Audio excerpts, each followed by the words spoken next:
$16,000 people died that day, and 2,500 went missing.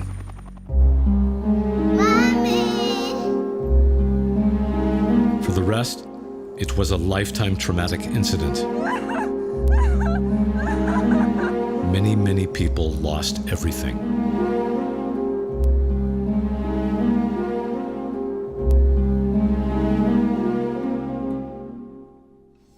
But the worst was yet to come. The earthquake created a power blackout at Fukushima Daiichi nuclear plant. The emergency generators started but did not run for long. The cooling pumps did not restart, and about 45 minutes later, the tsunami reached the nuclear plant.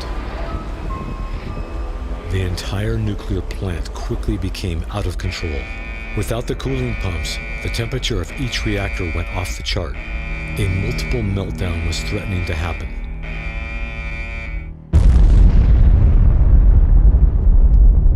Starting March 12, 2011, one of the 6 reactor units exploded, followed not long after by 2 others, releasing an unprecedented amount of nuclear radiation into the air.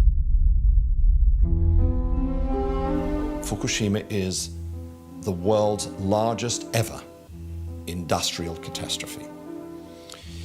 And within hours, it's clear that TEPCO, the company managing the complex, had no proper emergency plan. So that the CEO of TEPCO, as the Japanese say, he fell like a dog into the river. For 5 nights and days, he locked himself inside his office, refused any media appearances, did not communicate with his staff. This company was not prepared. Despite the extremely risky business, it was not prepared for the catastrophe that unfolded. And you can say that actually the catastrophe was worsened by the fact that this company had wrapped itself in silence. Things were made worse by the use of what is called the Keisha Club system. The Keisha Club system is embedded journalism. So the company had living inside the organization a team of journalists whose job was to present to the outside world, in a highly risky industry, to present only good news to Japanese media and the world.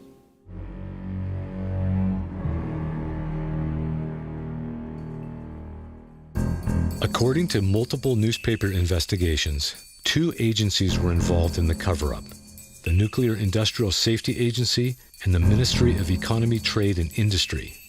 One is the government regulator, and the other is promoting the nuclear industry.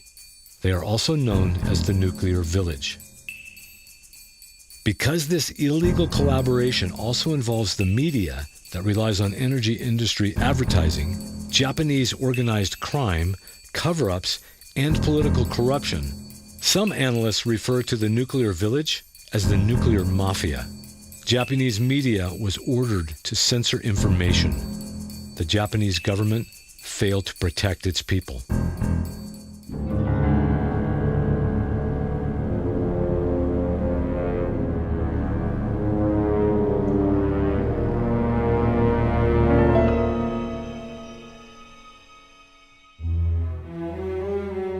That day, because all the train and subway was stopped, I was stuck in Tokyo. I live 3 hours away from Tokyo.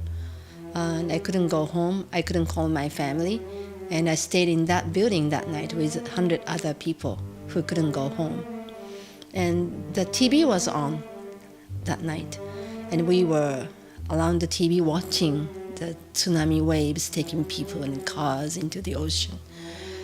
And I remember about maybe 9 or 10 o'clock at night, the announcer didn't say anything about it, but there was in writing, it said station blackout at Fukushima Daiichi nuclear power plant.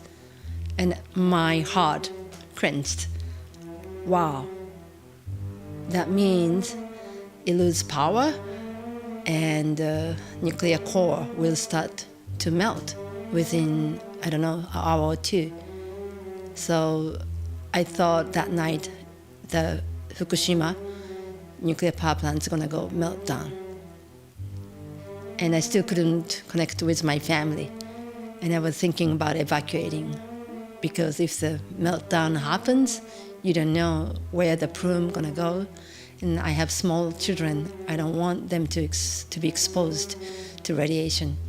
And in the morning, at maybe 6, I went to the station waiting for the train to move. But no train was moving. And I had to search for information which train is moving. And I found one subway moving to another subway and going to my direction. And slowly I started making progress towards where my house is. And then I was able to connect with my husband, and we both agreed we should evacuate as soon as possible for fear of radiation coming to our way. But on TV, they said it's under control, and they kept saying that for 2 months. You know, the nuclear power plant was already melted and it even exploded, but they never admitted the meltdown until May. So people in Fukushima during that time were severely exposed to radiation because they have to go out, get water. Water was shut down, so they have to line up for the water and food. And women with babies, they are outside when the strong radiation was being emitted to them. The day of the accident, the Japanese government ordered an evacuation within a 3-kilometer radius. After the first explosion of one of the reactor units, they expanded the evacuation area to 20 kilometers. On March 15th, after 2 more reactor units exploded, the government instructed residents inside the 20 to 30 kilometer radius zone to stay inside their houses. The radiation level around Fukushima Daiichi was precisely known but not released from the government.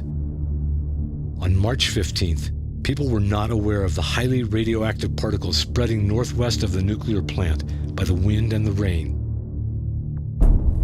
Also, because of many changes in government instructions, many residents around the nuclear plant were forced to move multiple times and were thus exposed to a very contaminated area with a radiation level 200 times higher than the background level. But for others who were evacuated in low radiation areas, within about a month, it was too late. They had already been exposed and contaminated. I got to know Naoto-kan pretty well in the 4 or 5 times we've met here in the United States on speaking tours. And he said that, direct quote, "Our existence as a sovereign nation was at stake because of the disaster at Fukushima Daiichi." And I said to him, "Mr. Prime Minister, I think you did the right thing with the information you had." And he turned to me and he said, "The information I had was neither timely nor accurate." So the people that operated the reactor, Tokyo Electric, and his own regulators were lying to him. 2011年3月11日の福島原発事故、これはまず大きく言って2つの原因で、起きた原発事故でありました。一つは言うまでもありません。我が国においても歴史的に稀に見る大きな地震と津波、それによって福島第一原発のすべての電源が喪失をする、それが第一の原因であります。しかし実はもう一つ大きな原因がありました。それはこうした全電源喪失、あるいはこのような大きな津波ということを全く想定していなかった。そしてそれに備えての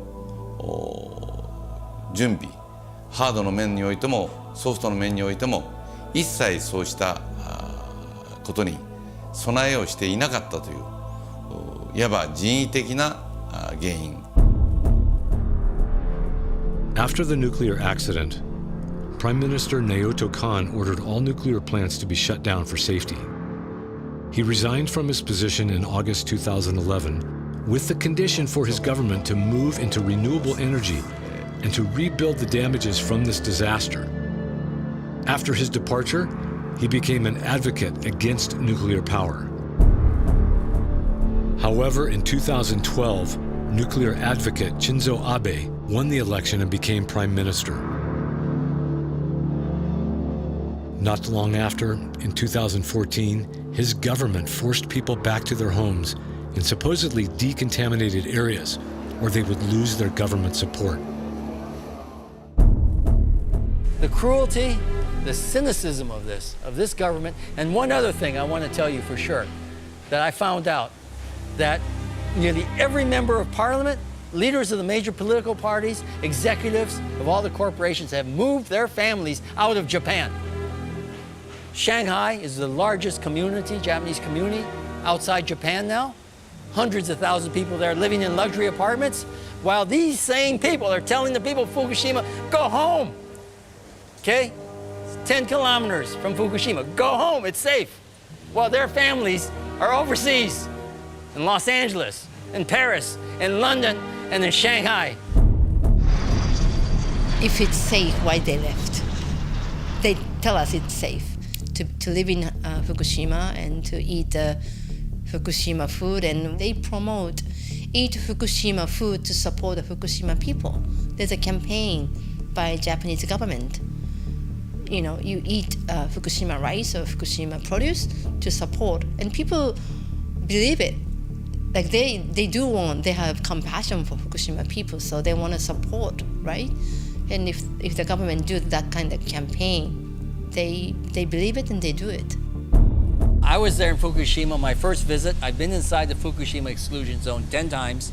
My first time was in April. I went soon thereafter in June. I got radiation burns all over. It hurt right down to the marrow. You could feel it right down to the marrow of your bone. Your skin gets red and it leaves a lot of spots. So the contamination was very serious, and you could see it when I was walking down the street in Soma, the town of Soma by the coast north of Fukushima. She says, the sky has been so strange. It's so weird, the colors in the sky. And yeah, you can see these rainbow hues in the sky all over, very weird light. And this is all from radiation, those massive amount of radiation. Another thing I feel about the Fukushima people and children is the medical society is trying to get the live data. They're doing big research on human research. You know, they usually use mouse or the animals for testing. They are testing humans, real life humans, and see what happens to long-term, low-level radiation. At Fukushima Daiichi, the world is already seeing deaths from cancers related to the disaster. A TEPCO worker has recently been diagnosed with leukemia, and several others have also died of cancer already. And there'll be many, many more over time. The numbers we're getting about the exposure to the Japanese workers are distorted. On top of that, we're finding a huge increase in thyroid cancers in the surrounding population, on the order of 50 times higher thyroid cancer risks to children than would be statistically expected. It's a serious problem, and it's going to get worse. Unfortunately, the Japanese government's not telling us all the evidence. There's a lot of pressure on the scientists and on the medical community to distort the evidence so that there's no blowback about nuclear power. In May 2012, the UN reported that aside from skin contamination of several workers, no clinically observable effects have been reported, and there is no evidence of severe radiation injury of the 20,000 workers who participated in TEPCO's effort to reduce the accident at the plant. In their final report in April 2014, they concluded that the rates of cancer or hereditary diseases on the population does not show any apparent rise because the radiation doses were too low. The most important health effect is on mental and social well-being because of the tremendous impact of the earthquake, tsunami, and nuclear accident, and the fear and stigma about the risk of exposure to radiation. Numerous Japanese doctors who've told us that if they tell their patients what's really happening, that their illness or their cancer was caused by Fukushima Daiichi, they'll lose their hospital privileges and they'll no longer be able to practice medicine. There's also a thing in Japan called the State Secrets Act, and the Abe administration is actually capable of throwing scientists in jail if they publish information about these cancers. In the first year after the nuclear disaster, there were numerous studies indicating bloody noses were increasing in school. One teacher had 24 of his 25 students had bloody noses on the same day. Now that's not normal. And yet the Japanese establishment is attributing the bloody noses or the hair loss or the hoarseness in the throat to the stress from the nuclear accident, but not from the radiation. In fact, it's definitely all of these symptoms related to the radiation release from Fukushima Daiichi.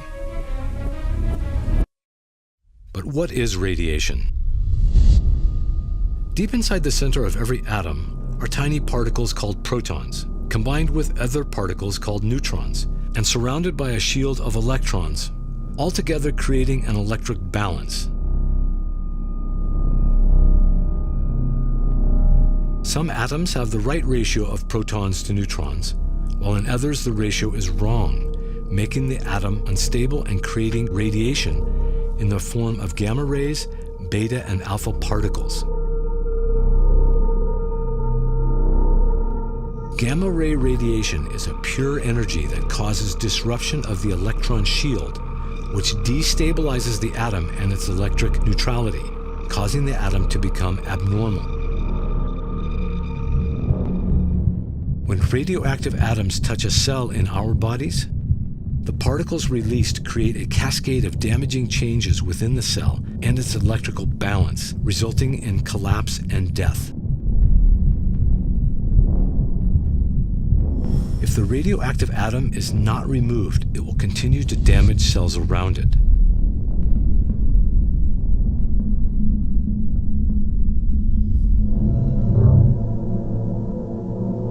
When these radioactive atoms get inside a cell, they contact and then damage the DNA, disrupting its electric balance, causing the cell to undergo pathological reproduction, resulting in cancerous masses.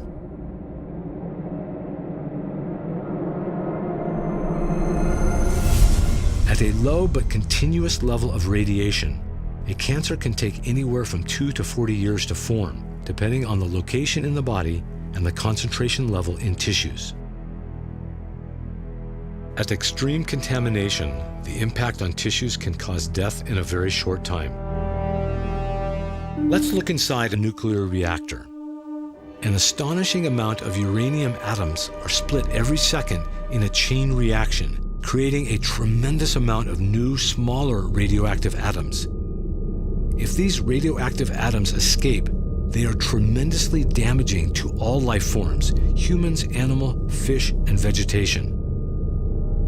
All nuclear disasters release monumental amounts of radioactive atoms into the atmosphere and into the ocean, potentially harming all life in their path. Whenever you are taking in the forms of radiation that have come from the nuclear plants, parts of them are airborne, some of them are in water, some of them come into the soil, and as the energy comes off of these, they are damaging tissues, whether you're in physical contact with them or close to them or internally, will do damage to mitochondria, to the cell membranes, to the DNA in the nucleus itself. So all structures of cellular physiology are damaged by radiation. Radiation experienced from nuclear power plants can mutate or damage a DNA molecule, which is a gene, damage it biochemically. That's called a mutation. In every cell, there's a gene that regulates the rate of cell division called the regulatory gene.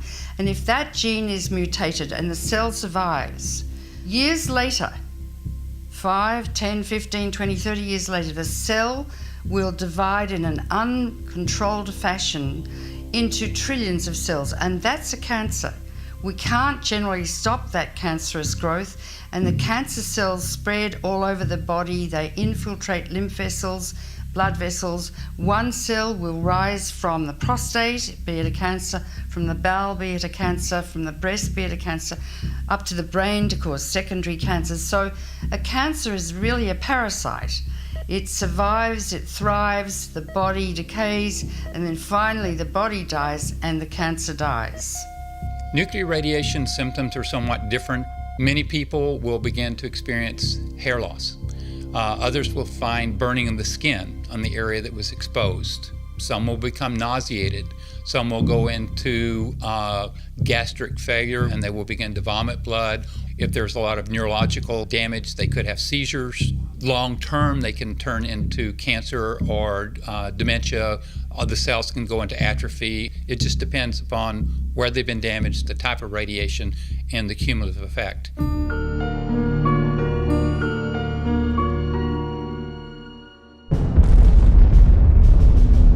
why do we have these atomic reactors and these atomic power plants? Every plant, when it operates, makes plutonium. And that plutonium waste is left. These lead all the way back to nuclear weapons, atomic bombs. And the atomic bombs are made from the waste of reactors. And there's no solution for what to do with any of this waste. It doesn't exist anywhere on the planet. Atomic power came as part of the Atoms for Peace program from the atomic bomb. And these atomic reactors, the industry said that electricity would be too cheap to meter. Atomic power is now the most expensive power there is on the planet.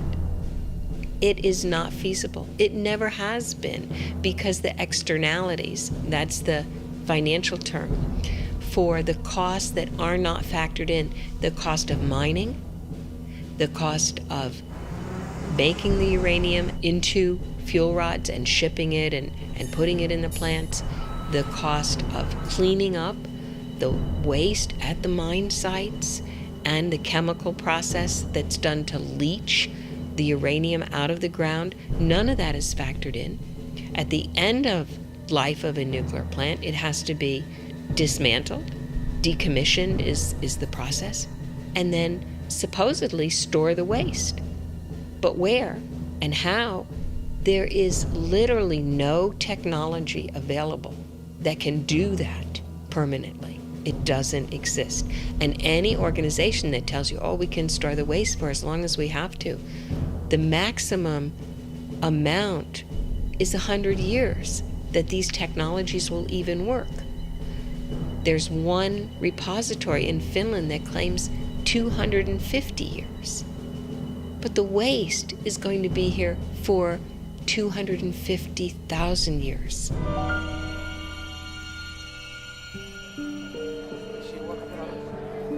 We're all seeing a global political agreement among the leaders centered in the UN organizations, the IAEA, United Nations, the World Health Organization, whitewashing all of this, the Environment Agency. All the international agencies are whitewashing what's happening in Fukushima. We take dosimeters and Geiger counters in there, we see a much different story. And you know, there's not many people who go in the exclusion zone, okay? I'm one of the few. Because if you want to stay overnight, bring a tent, and I tell you, at nighttime, when there's downdraft from the mountains, radiation rises by 3 times. When I first joined the nuclear industry, I had looked at the atomic bomb and thought that the Atoms for Peace program was something that would change weapons of war into instruments of peace. In my role as a public relations rep for the nuclear industry, that I would be helping people around the globe, and especially here in the US. And I was wrong. I was really, really wrong. The things that I was taught simply aren't true. The things that I learned from the nuclear industry in the classes that I took with my journalism background, total untruths. And as we've learned from the meltdowns at 3 Mile Island, Chernobyl, Fukushima Daiichi, we learned that none of the systems the industry taught me were built in to protect our species, protect women and children, to protect life on this planet. They don't work. They failed. Some of the lies were that, for example, containments never leak. A containment built around the atomic reactor is put in place to prevent any radiation from escaping. Yet, it escapes every day as nuclear power plants operate. And then, when too much builds up, the operators often vent their reactors, or in the case of any kind of mishap in the reactor, they vent radiation to make sure that they don't explode like they did at Daiichi.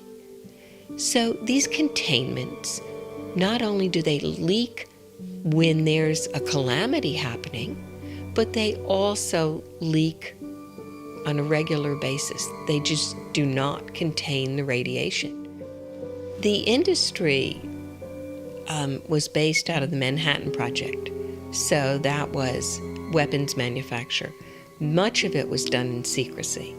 And a lot of the terminology is what I call nuke speak. There was even a book put out maybe 30 years ago called Nuke Speak. And it talks about the jargon the industry uses and how hard it is for people to understand that jargon. The expert witness testimony that we've done I'm very careful to make sure that we clearly define all these terms in lay language so that the average person, journalist, filmmaker, judge, jury, legislator can understand what is being said so the everyday person knows. And the industry has several times criticized us and tried to have our reports thrown out, saying that they're not technical enough. Yet all the technical information is in there. There was a special federal study in Germany that the politicians chose to do because they expected it to substantiate what the industry was saying, that nothing happened around nuclear power plants. But what they found was that within different circles around the plant, 3 kilometers, 6 kilometers, within distances, the radiation releases caused significant numbers of childhood leukemias. You could see it. In the US, the nuclear industry has fought consistently to not have that data made public.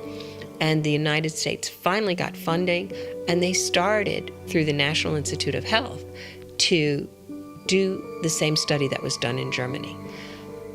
Lo and behold, just a month ago, the Nuclear Regulatory Commission said it's no longer going to do that study. It doesn't have enough funding, and it has to shut it down. And my supposition, and the doctors I've spoken to and the scientists I've spoken to, is they're already getting data they don't want to make public. I was a reporter, and reporters don't really read. Their editors tell them, oh, this corporation just announced that they did X, Y, Z. Check it out, read the report. Well, the report is 450 pages. They can't decipher that. They don't understand the nuke speak. So they'll take a whitewash that the nuclear lobbyists have given to them. Nuclear Energy Institute is a big spokes company for the industry, and the media just repeat it and repeat it and repeat it. And no one can get the truth out. It's very, very difficult. The media, some media covers us now because we've created a reputation of speaking truth to power. Following the disaster, during April and May 2011, more than 300,000 tons of radioactive water had been discharged into the Pacific Ocean. In July 2013, despite the repeated denial of leaks, TEPCO finally admitted that radiation contamination of groundwater had indeed been happening. There's been massive dumping of water from Fukushima into the water since 2011, which continues, and the types of compounds, the ratios are changing, but still massively radioactive mix. Flows across the North Pacific, on the North Pacific Current, to around Vancouver area, British Columbia, where it splits apart. The northern branch going to the Alaska Current, and the southern going down the California Current, going down the coast to Peru, and the trade winds current across the Pacific to the Philippines. That whole cycle now has been completed. So we've got a whole cycle, circulation of radioactive water going around. The airborne releases are relatively low at this point, but not zero. But now we're getting the water. And it's like a bathtub that has not been, the spigot has not been closed off on.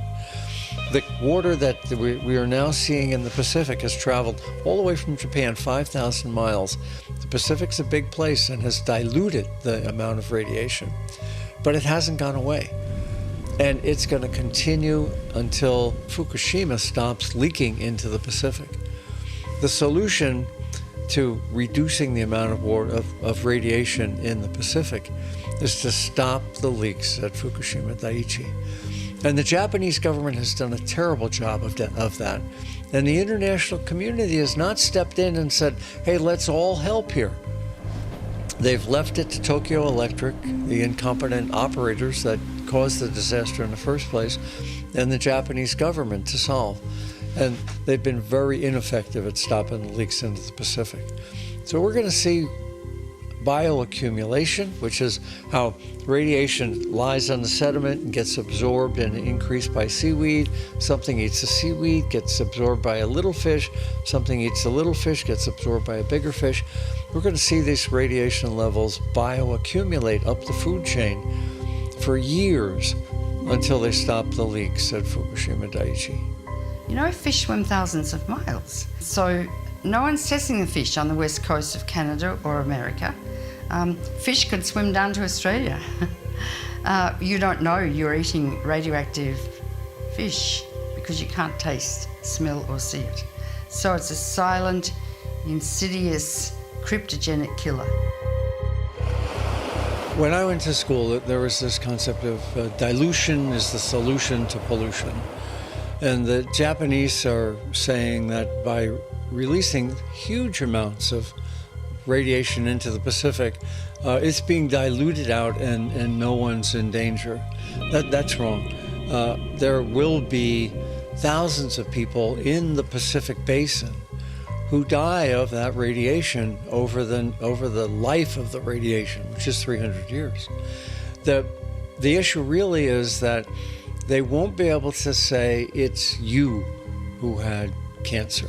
They can spread out the exposure over a large enough population that they won't be able to identify who it was who died. But that people will die is certain, and that it'll be tens of thousands of people around the Pacific Basin is also certain. Everybody knows that, and nobody wants to talk about it. There is no safe level of radiation. I repeat, there is no safe level of radiation. Each dose of radiation you receive is cumulative and adds to your risk of getting cancer. That's absolutely documented in the medical literature. But the nuclear industry will say, well, there are safe doses, and they're even saying, well, a little bit of radiation is actually good for you, and that's called the theory of hormesis. They lie and they lie and they lie. In 2015, marine scientists found that the radiation from Fukushima had reached the west coast of Canada. Despite the low level found along the coast, the unanswered question remains. In the long run, how much of this low-level radiation could harm marine life and human life? And since Fukushima is still leaking, what about the accumulation of radiation that will increase in the years to come? Scientists and oceanographers found tuna with traces of Fukushima-related contamination across the Pacific on the shores of the United States. Aside from the leakage and dumping into the ocean, since 2011, Fukushima Daiichi has accumulated more than 1 million tons of wastewater, stored in more than 1,000 tanks on the land of the nuclear plant. It ran out of land for water tanks by 2022. It has been suggested that the government could have solved the problem by allocating more land surrounding the power plant for water tanks, since the surrounding area had been designated as unsuitable for humans. Regardless, the government was reluctant to act. On April 13, 2021, the cabinet of Prime Minister Suga unanimously approved that TEPCO will dump the stored water into the Pacific Ocean over a course of 30 years starting March 2023. Many scientists and experts around the world are condemning Japan's solution, saying that it will create a bigger disaster, a threat to marine life and ultimately human life. In an official statement from an expert panel in August 2022 to the Japanese government and TEPCO, it was said, "The Japanese government's intention to dump its radioactive water into the ocean is very inadequate. There is no scientific basis that could say that the effect on the ecosystems will be minimal. The idea of dilution being the solution to pollution is outdated and not true anymore." Other nations are also very concerned about Japan's plan. In 2022, at the Pacific Islands Forum Leaders Meeting held in Fiji, Pacific Island countries expressed their concerns about it. In Vanuatu, for example, an archipelago of 83 islands in the South Pacific, opposition members of parliament made a call for the Vanuatu government to protest against Japan's intention to contaminate the Pacific Ocean, from where their people get much of their sustenance. There is something all Pacific Island countries share, and it is the ocean. When something happens at the other side, we are also affected. So I believe we have the right to say no to the Japan solution. We can't let them jeopardize our sustenance and our livelihood. Our people here are surviving mainly on the land, but also out of the ocean. So for the sake of our people, our country, and the sake of the Pacific Island nations, we ask Japan to reconsider what they are about to do.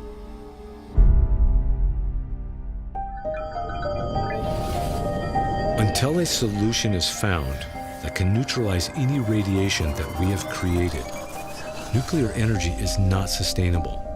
But we are not there yet, if we ever will. Some scientists around the globe are working on solutions. Nuclear scientist Randy Milkey believes he can clean the radioactive wastewater at Fukushima. What I've designed is what we call a bio-optimized bioremediation system. One of the greatest benefits of biofilms is its ability to capture heavy metals or contaminants in a specific environment. When you take toxic water and flow it across biofilms, those toxins are absorbed by the biofilms, and what you get at the end of this biofilm stream is clean water that has removed all of that contaminant that was in that original water source. And that's what's great about the BOB system, or the bio-optimized bioremediation system that I've designed, is that you can take this to any site and grow with the consortium of bacteria that are already there and give them a surface to grow on, and then you can remove the contaminant from that water source and then ultimately harvest that biofilm, and then you take that contaminant and make it into a hazardous waste. We went through 2 years of back and forth trying to prove our technology, our BOB system, for use at Fukushima for cleaning up the water that was being used to cool down the reactor. One of the main reasons they didn't use it was because during that time, a crack occurred in that water system and the water went out into the ocean. And so they basically stopped all talk with us after that water was gone, and they didn't have any use for my system anymore because it wasn't there anymore. The water going into the ocean is coming from upstream. And so you have water flowing across the site underneath it. All the soil is contaminated, so it's flowing that direction. But they have water that they're pumping in from the ocean that they're cooling down the reactor all the time. And they're taking that water now and putting it into 10,000 gallon barrels and stacking them on the beach. And this is where I would like to see my technology applied, is to clean up that water sitting there and not throw it in the ocean again, but clean up that water with the bio-optimized bioremediation system that can remove that radioactive nucleotide from the water, isolate it in biofilm, and then turn it into glass bricks where it doesn't impact environments ever again. I got out of college in 1972. And by 1980, there was already one atomic meltdown at 3 Mile Island. And then in 1986, there was another meltdown at Chernobyl. And then there was a period of 2 decades where there were no new meltdowns, until in 2011, we had 3 meltdowns at Fukushima Daiichi. So that's 5 meltdowns in my career. So 5 meltdowns in 35 years is a meltdown every 7 years, roughly. Or essentially once every decade, the world needs to recognize that there will be an atomic meltdown somewhere. It might be in France, it might be in Russia, it might be in the US. But statistically, we know that roughly once every decade, based on the evidence of the last 40 years, we're going to have a meltdown every decade. The nuclear industry is saying they would like to build as many as 5,000 new nuclear plants, or 10 times more nuclear plants than we have today, which of course makes the problem of what are we going to do with this hot radioactive fuel for 250,000 years 10 times more difficult. Fukushima Daiichi has shown the damage that can be caused by an earthquake and the subsequent tsunami. And that earthquake was miles and miles out at sea. I'm not just worried about what radiation is coming from the continuing operation, but I'm worried about the disasters and the meltdowns that have happened, beginning with Windscale back in 1957 in UK. That was one of the worst nuclear disasters. Or here in California, the San Susana reactor meltdown, that was never publicized. The Department of Energy covered it up. And all of this radiation constantly. There have been so many nuclear reactor meltdowns, atomic reactor meltdowns. It's mind-boggling. And most of them have been covered up. And then there's the issue of waste abandonment. Many of these plants that are being dismantled and they're attempting to store waste don't have enough money to even take care of the plant for 20, 30 years, let alone this an astronomical 250,000 years that this waste needs to be monitored, protected. How are we going to do this? We shouldn't be making any more waste. Hopefully, the world will come to its senses and realize that renewable power is no longer alternative power. It's on the doorstep, it's here now, and it works, and it's cheaper than nuclear. A windmill produces power at about 3 cents, a solar array at about 5 cents, but a new nuclear plant produces power at 15 cents. Why are we doing this? It makes no economic sense. And hopefully Wall Street will say the same thing and refuse to fund these new nuclear power plants in the future. But we're all stuck with this legacy of what to do with 450 mistakes that we made over the last 50 years. If I was going to say anything special to people around the globe to hear, I would say, I'm a woman, and I feel that it's inherent to us as women to protect our children, our grandchildren, and it's our job now to raise our voices to have this madness stop.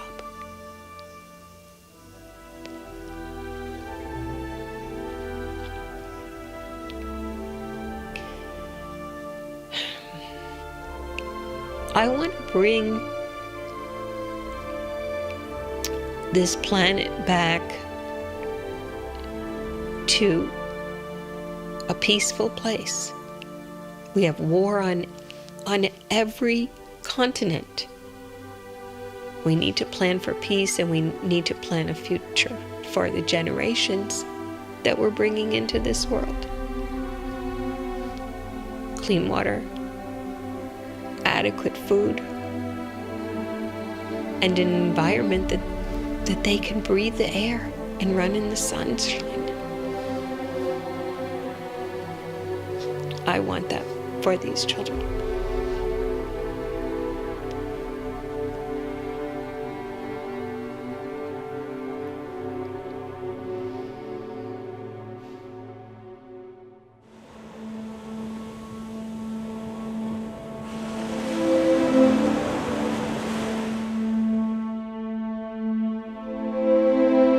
Ladies and gentlemen, the decision is ours. Never have the nations of the world had so much to lose or so much to gain. Together we shall save our planet, or together we shall perish in its flames. Save it we can, and save it we must. And then shall we earn the eternal thanks of mankind, and as peacemakers, the eternal blessing of God.